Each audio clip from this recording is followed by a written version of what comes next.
Hi, my name is Vicky Fish, and I have been chosen as the 2023 ambassador for the Mental Health St. Francis Gala. I am a public administrator from Gentry County. Started my career as in the healthcare field as a CNA EMT. And since then, I've just done a lot of different things that's helped prepared for my role now as public administrator. I've always had just a human service heart, a compassion for folks, compassion for individuals. I have a lot of experience from my own personal experiences as well as community support and just my journey throughout the years of working as a CNA and EMT, a liaison for the hospital and activity director for the hospital, Mosaic in Albany. And I went back to school, got my bachelor's degree, and decided that I was going to run for public administrator. And here I am. It's not something that has been easy to do. There's days it's very challenging to do. Quite honestly, I didn't know what the job entailed.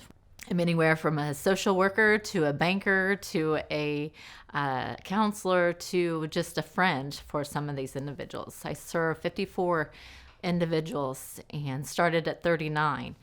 I serve by advocating and providing guardianship, supported decision-making services, as well as maintaining finances, doctor's appointments, transportation, things like that. So it's just been a plethora of different occupations for me, but I love it. Every day is a new day.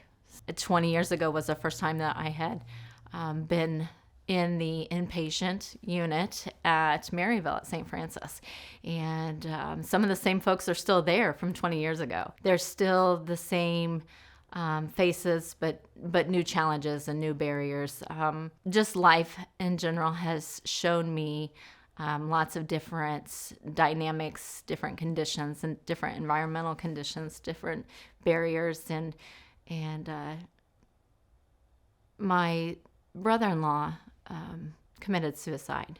And that was one of the strong highlights of when I decided that I wanted to help people.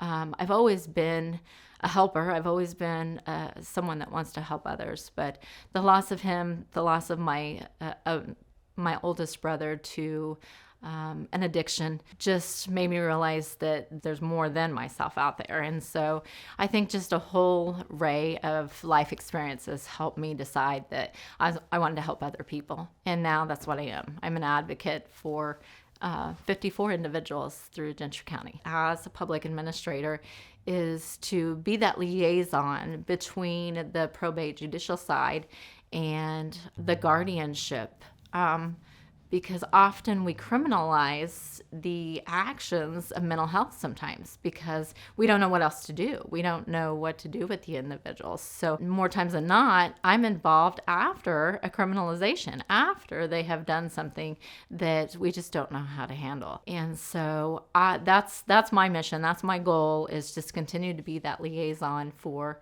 mental health patients and sharing that bridge between the courts, the judicial, the probate, and the guardianship.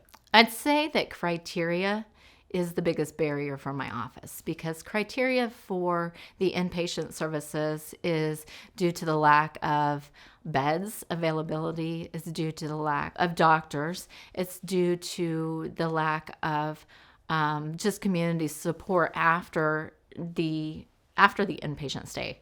Going, the outpatient services that a lot of my folks don't have transportation. They don't have their driver's license. One of the things with guardianship, if it's not a limited guardianship, they're revoked from driving. And so that becomes a barrier for them to be able to get to mental health services, to be able to connect with those support groups.